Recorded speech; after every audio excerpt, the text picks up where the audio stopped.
chat, I'd like to introduce Dr. Ginny Malloy from the University of Cambridge. I'm afraid I cannot do justice to introduce her properly. The one thing that I know that Dr. Malloy has done is create the gathering for open source or open science hardware. And so this is similar to what we're doing here, but perhaps in a little bit easier way. She's organized people to make open source science instruments. Now, why is that easier? It's easier because it doesn't have the regulation, and if you make a mistake, people don't die. That's the only part of it's easier. From an intellectual point of view, it's probably not easier, but from a reliability and a regulatory point of view, it might be a little bit easier. So I probably completely butchered your introduction, but please take it away, Dr. Malloy. Not at all. Thank you very much, Rob. Yes, so thanks very much for the invitation. As Rob mentioned, I'm a researcher at the University of Cambridge in the UK and was one of the several co-founders of the Gathering for Open Science Hardware, where we've been trying to figure out how to better design and open source documentation for scientific instruments. And I think Rob hit the nail on the head that we share some similarities with the goals of the open ventilator groups in that we have often very complex and modular bits of hardware that require calibration and quality control that we want to get out into the world and be used and useful. But we do differ in the sense that a number of scientific instruments do not require regulation. Having said that, we do have some projects in our community that started off as sort of research instruments, but are now looking to kind of what's the next step and to get accredited as medical devices. So for example, the open flexion microscope is one of those projects. I also work on molecular diagnostics. I'm a biologist by background, and so have been involved with a number of projects during COVID where people have been generating open source versions of COVID testing, which I think shares many more similarities with what the ventilator community are trying to do in terms of the challenges of moving that forward. And so at times during the presentation, I'll just sort of link a little bit to kind of, if you like, the wetware side of things, as well as the hardware side of things, and what we've seen, particularly in terms of manufacturing of diagnostics in low and middle income countries, which is something that I'm personally interested in through my own projects, and also have been chairing a relevant group initially as part of the UN Technology Bank's Technology Access Partnership, but we're now a sort of more independent crowd. So I'm going to share my screen if that is okay. I'm getting a host disabled participant screen sharing, unfortunately. Try again. I've now enabled you. I'm sorry, I didn't see you at first. No problem. There we go. Great, so hopefully you can see that. So yeah, the title of my presentation is From Open Science to Open Medical Devices. So I'm going to go through these three areas and kind of talk a little bit about what we've seen in open science hardware and where there may be some kind of similarities or tools that might be shared and useful between the two communities. And I should caveat that while I've been quite active on the diagnostics side of COVID activities and sort of tried to keep up to date with what's going on in the hardware space, I haven't been actively involved in many of the ventilator communities. So really interested also in the questions to hear from you if this is relevant and kind of maybe they're things you've already been trying. So first of all, in terms of managing communities, I think for me, one of the most interesting parts of the sort of ventilator community and of course the massive surge in open hardware through PPE manufacturing was really like how to manage these enormous communities that are spread across the world. And so again, I have no insights to share on how you guys have been doing it because I'm sort of keen to hear from you on that. But in terms of how the Gathering for Open Science hardware and associated communities have worked, we had a much longer time period to kind of build up our community and kind of embed sort of different levels of structure and coherence maybe. I think that the pandemic was obviously a kind of short, sharp necessity for community building. So but I think we do share some challenges in that which hardware specifically opposed to open source software has, which is the coordination challenge, not only of people, but of people and things. And I think it's striking that a lot of presentations that I've seen as I've been watching in the audience today, there of course were many international collaborations to build ventilators, but many were kind of place-based, right? They were in a university because people could physically come together into physical workshops and put stuff. And we also had OBSI project at Cambridge, which was led out of my department here, which was sort of our ventilator project.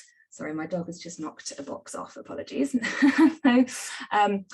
So yeah, I think the people and things coordination is really challenging, particularly when you're talking about bigger pieces of hardware, for example, ventilators. If you're talking about kind of sensors and Arduinos, those things are typically easier to ship to multiple teams, buy multiple Arduinos and multiple sensors and send them across the world and kind of, you know, navigate through that online.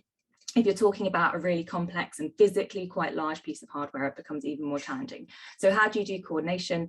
And the second thing is sort of navigating different levels of resources and power. And I think the number of projects that have already come up looking at LMICs, how to better work with partners where there is clearly a resource imbalance and potentially also a power imbalance. So I think that's one of the things we've been very mindful and intentional about in the Gathering for Open Science Hardware and how to kind of work through that.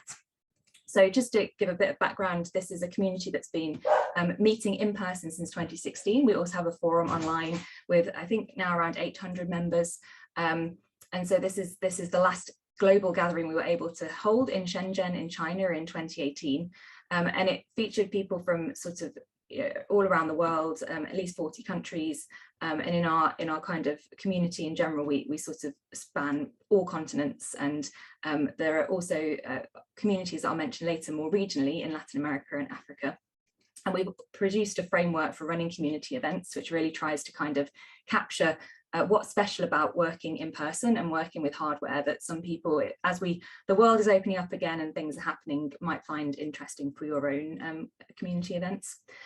But to go back to this community building, the first thing that we did as a community was really come up with a manifesto. And I know that also there's been a kind of a manifesto and a public statement put out in front of this conference. And I think it's quite important for community building that people have a shared goal and purpose. And so as we came together without a pandemic to really drive the urgency and kind of purpose of the situation, was really trying to think about what does open source mean in the context of open hardware in science? How does it make things different to just doing science the normal way? And so I won't read through all of them, but you can read them on our website. But for example, you know, no black boxes. Having no black boxes in the lab is quite useful. You understand more about the science if you understand the instrumentation. In many fields, but especially my own molecular biology, we've got very used to just pressing buttons and kind of reading what's on the screen rather than understanding the instrumentation and its limitations. And I think very relevant for this community as well is its impactful tools and allowing multiple futures for science. So it wasn't just technical goals, but also kind of how are we changing the system of how things are done and cultures. And so, I mean, Greg puts this very nicely. So, you know, we try and get to different locations around the world and ask what is open science hardware to you, and recognize that for a lot of different places that means different things. And so it's a very, we try to be quite an inclusive community and really sort of see what's most needed in a research setting, in a science setting in different parts of the world. The second thing that we did as a community was take those values and then apply them to have a roadmap going forward. So what do we need to make open science hardware ubiquitous by 2025 was the goal that we eventually settled on. And I think you can read the roadmap again on our website.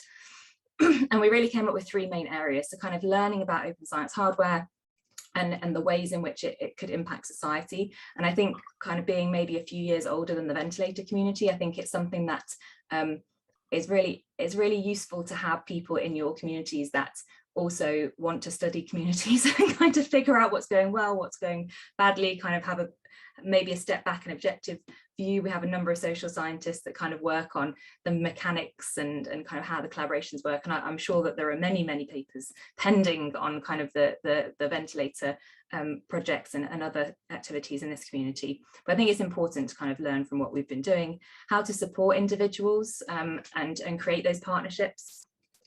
and how to grow. So how to kind of grow with respect to diversity and kind of scale the community in different ways. And so within each of these, we came up with kind of specific ideas of what we want to achieve, and we're now moving through them. A lot of that was around kind of relating better to policymakers and kind of particularly science funders and others. I think we've sort of heard in the last panel that funding is key getting things moving forward, and particularly for those who want to embed open source into their projects. The best way, if you're at an institution, of not having to really fight and advocate for open source is if your funder has said in the grant agreement that it has to be open source. That makes life a lot easier for everybody. So if you're interested in kind of formulating justifications and kind of, not only at like a policy level for funding, but also at individual grants, what to write, how to justify it. That's something that members of our community have been discussing for a while, and people are happy to share kind of language that they've used successfully, maybe language they've used not so successfully. As this is kind of an ongoing process. We have a whole series that we did with over 20 funders where we talked to them about open science hardware and kind of what it meant to them. So these are just some examples, I guess, of like how the community has progressed and how we've kind of tried to build in how to prioritize really what the community needs. That is not just, you notice that none of this is developing specific hardware, right? it's creating the enabling environment for the whole community to move forward. And so I think that's super important. And just to highlight that we're not the only community that you might wish to know about if you don't already. The Open Source Hardware Association also has a whole bunch of resources and useful kind of information for anyone doing open source hardware. There are global communities around topics and different sorts of a different ethos of how we do science that may also be worth checking out. I won't go through them all. And then I mentioned already that there are two local communities, regional communities rather, REGOSH in Latin America and the Africa Open Science Hardware, who I'm sure would be really grateful and delighted to have members of the ventilator teams joining in as well. Because as I say, I think technically we do have some overlap in terms of the level of complexity of the projects. And also I think a big area of overlap is how to do better documentation. So I'm going to move rapidly on to that area in terms of what we've sort of seen in the science space, and maybe it chimes with you, maybe it doesn't. But really, I think there's kind of, the main thing to say is there's really a growing recognition that open intellectual property or open source is kind of insufficient for these complex technologies, and really open know-how is critical as well. I'm a biologist, and a lot of the sorts of work that we do is very tacit knowledge driven. It's very kind of skills driven. It's quite hard to codify and put down. And so things that can help in this area, kind of having data schema and standards, even if not for kind of everything that we're sharing, but at least to kind of make things more discoverable. And I'll come on to a couple of projects in a second that are trying to do that. Having tools focused on making it easier for developers to develop the hardware and easier for people to build the hardware. That sounds obvious, but actually both of those things are quite difficult to do, and doing them together is even more challenging. And so you often find that, the tools that we use for documentation right now are either insufficient in one or the other. And so you end up with a lot of people having quite heterogeneous systems, or people trying to do absolutely everything in one system and are not quite working. And I feel like in terms of documentation tools, there is a lot of kind of improvement that can be done. And then tools focused on training, quality assurance and data collection. I think that's probably one of the areas where the community our community has a lot more work to do, and maybe yours as well. So in terms of the data schema and standards, I would highlight, for example, the Open Know-How project, which is an open data model for sharing hardware designs and documentation online. And they started really first with discoverability. So how to have a kind of standardized model for finding open hardware projects on the internet and pulling in the information so that you can find them. So that's important. And then the next phase is kind of building on top of that. And there's also an initiative called Open Nowhere, which is locating manufacturing capabilities around the world. And there are kind of more, if you like, formal standards that are developing around open hardware. DIN Spec 3105 is a German standard, which talks about open hardware documentation and kind of what makes open hardware. And so all of these are quite helpful to kind of get everybody on the same page of what we mean. And I'm sure you know from looking across different projects, we certainly see this in the science space, that everybody calls themselves open source, but the kind of usefulness of their documentation has a huge spectrum. And so, you know, it's having some kind of level or some kind of benchmark can be handy in that respect. Tools focused on making it easier for developers to document hardware and for people to build the hardware. There's a lot of work on this. I'm picking 2 projects just because I know them, but it's not to say that there are not many others out there. But I can just highlight kind of why these 2 projects decided to start, not kind of use what was already out there.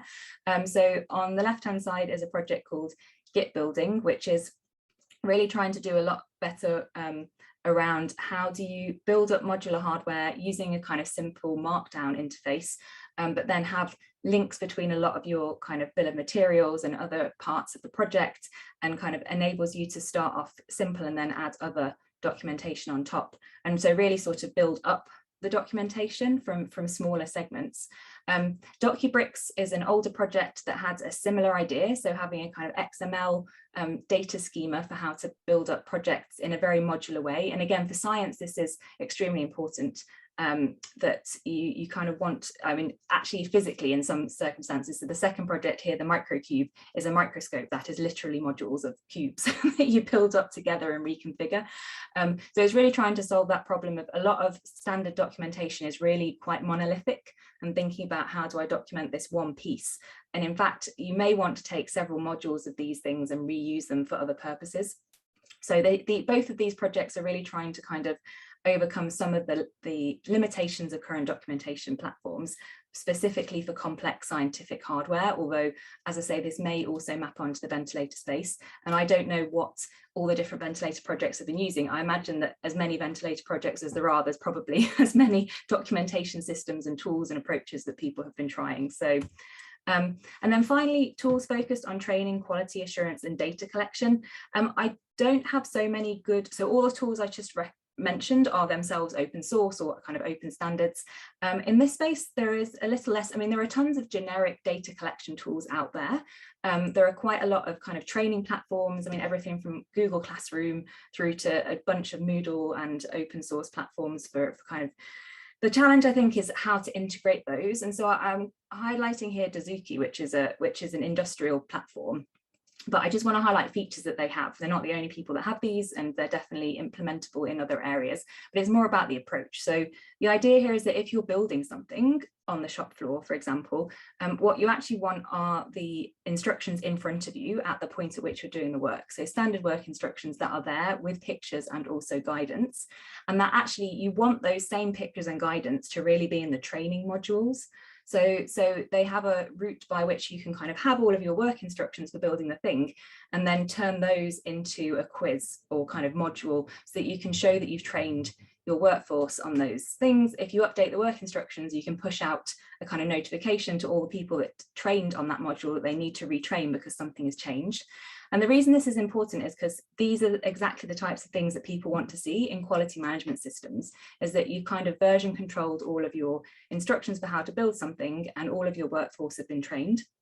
A second thing is actually gathering quality assurance data as you build the thing.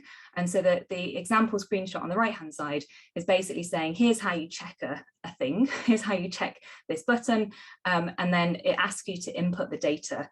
And then it will actually change its instructions depending on if your product has passed quality control or not. So it kind of makes sure that as far as possible, people are following a standard work process and not kind of deviating or cutting corners. And we use not this software, but a kind of similar system for doing our bacterial expression of enzymes. In our case, they're currently not for diagnostic tests, but we eventually hope to get there. So I work with a team in Cameroon. And so in Cameroon, as they're growing the bacteria to express the enzymes, they'll kind of take measurements and plug them into the system and kind of follow on. So how do you integrate all of that stuff is a challenge. And how do you then embed some of these data schema and standards into the tools themselves to make it as easy as possible for people to do the right thing? Because I think we all know that documentation is hard. We all know people don't, they know the importance, but actually spending time on it is another matter. So I think there's still a lot of scope for having better tools that really try and kind of take root with some of these new improvements. Exploring what you could create with a kind of developer focus merged with a user focus. And actually there's a sort of number of different documentations you need really. There's the kind of like researcher developer documentation of kind of here's a thing and here's how I built it and all of the sorts of design decisions that went into that, so that you know if you want to change something, why or how you might change it. There's a sort of manufacturer set of documentation as to here's a thing, I'm assuming you're not going to change anything, you just want to build it. And then there's also a kind of user documentation, and then potentially also sort of service and repair documentation. So it's kind of thinking about all of these different types. And then kind of, again, embedding quality assurance and calibration into that documentation, and what are the unit tests for open hardware that we could do. And I'll finish on quality. I actually only have one slide for this because it's really hard and I don't think there are any clear answers. So we heard a lot about this in the last panel, so I'll just highlight a couple of aspects of that. So if the real difference between building something that's going to be used in a research laboratory and building something that's going to be used in a medical device is basically quality, maintaining it and reproducing it across each and every single device. And so, I mean, as you're probably all aware, one of the main kind of standards for quality of medical devices is the ISO 13485 standard. And so this is something that is effectively, it's a whole system of how you run your design and production and follow-up processes. So it's not just kind of having the technology working, and it's not even just repeatedly being able to make the technology time and time again with no problems, but it's also when you put it out into the markets, having follow-up with anybody downstream who had problems, distributors, customers, patients, everything like that. So there's a whole bunch of kind of requirements around ISO 13485 and regulatory systems that are just really hard and not really what R&D people think about. And so one question is how can you best undertake your research and development and actually building the tech so that it's easier to move into a manufacturing quality management system. And that's something that the working group that I briefly mentioned in my introduction are thinking of exploring this year, along with a diagnostics platform at the University of Cape Town. Is basically, we're thinking more about molecular diagnostic developers, so people building lateral flow assays or PCR tests that everybody's now familiar with after 2 years of taking them. But how do you kind of do the R&D in such a way that there's a more seamless transition and things are not having to be replicated maybe quite so much as it moves into a quality management system, because quite often things just get completely redone. The second thing is kind of opportunities for opening up more knowledge, know-how and documentation for how to actually do a quality management system. We've talked a lot today about LMIC manufacturers, and particularly when I was working with the United Nations Technology Access Partnership, the questions that we got from LMIC manufacturers around diagnostics were pretty much all about quality. Like, how do we do quality management in the diagnostic space? Who can advise us on that? Who can help us? Because there are a ton of consultants out there. They are not cheap, obviously, and also kind of locating the right people, and particularly people who have any background in LMIC manufacturing is really hard. So, so I think that's sort of one area of kind of, and I saw someone commenting in the Zoom chat that one group had kind of shared their regulatory paperwork and documentation.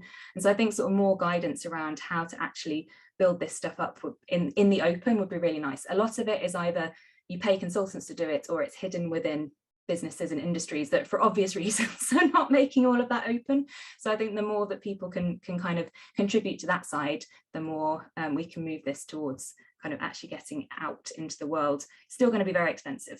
And yeah, if the goal is production at LMICs, how to build quality management into systems that are fit for context. I mentioned that just because my previous slides all mention super duper electronic, internet connected and enabled kind of solutions, and certainly my team in Cameroon, some of the choices that we've made have basically been, can we use this offline?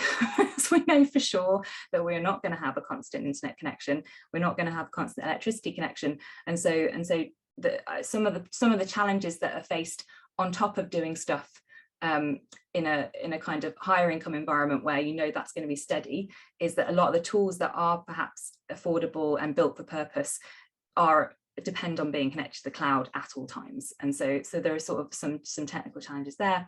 And yeah, finally, it's really expensive. I mean, quality is expensive, full stop, whether it's for a research microscope or a microscope that's going to be used in malaria diagnosis, to take the open flexoscope example.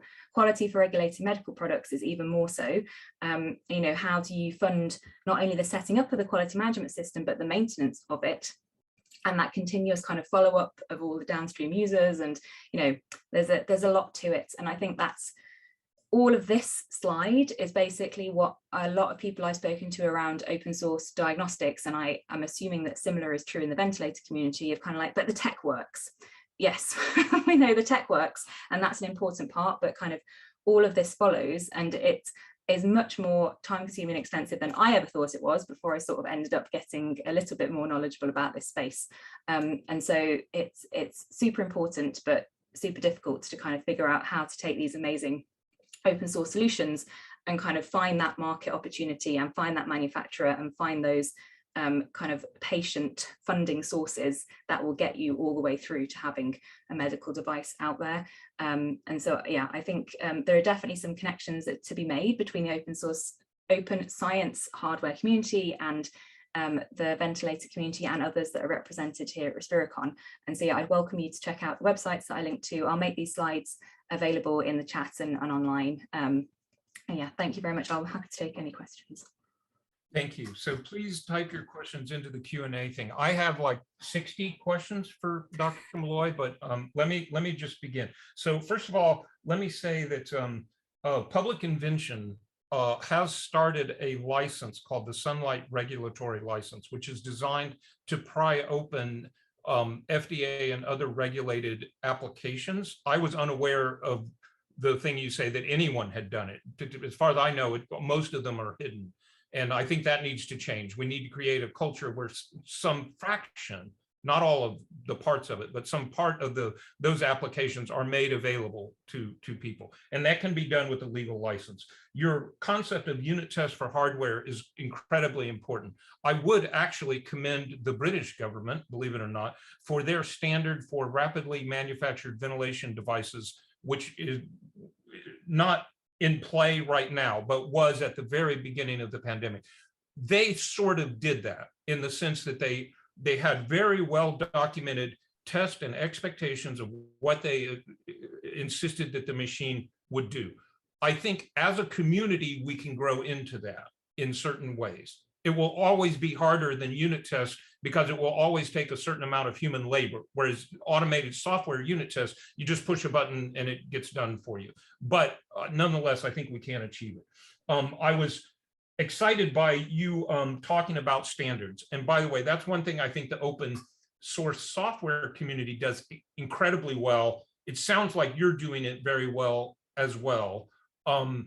I'm proud of the very non-glamorous work that Public Invention has done. We have created a respiration data standard and a respiration control standard, which are actually used in this device and a couple of others. So although nobody who doesn't know me personally has used those data standards, so I can't say they're widespread, they are published standards used by several other people. We have a question here from Azad Mashari.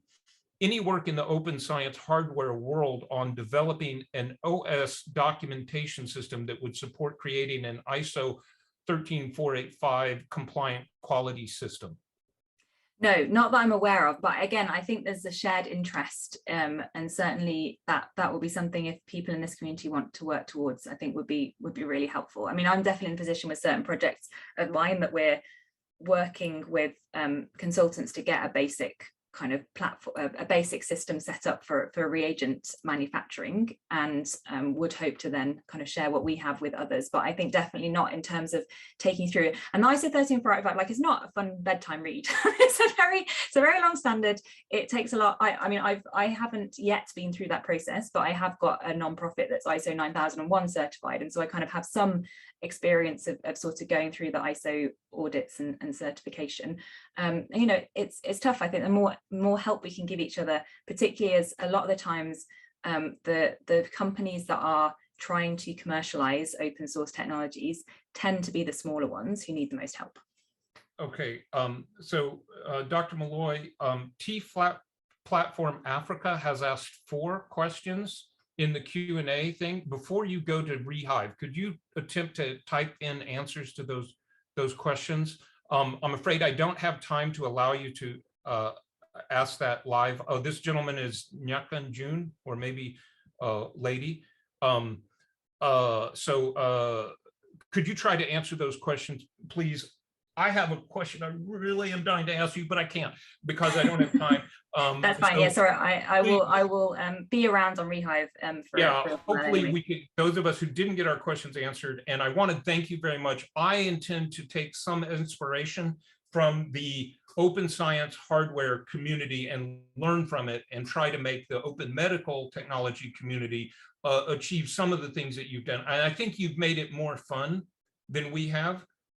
Possibly that's because there's more overlap between people's normal jobs and what they're doing in your project than there is for most of our engineers who don't have an overlap there. But nonetheless, I bet we can learn from you. My apologies, Nyakan, for misgendering you. So if you could try to answer those questions, that would be very helpful.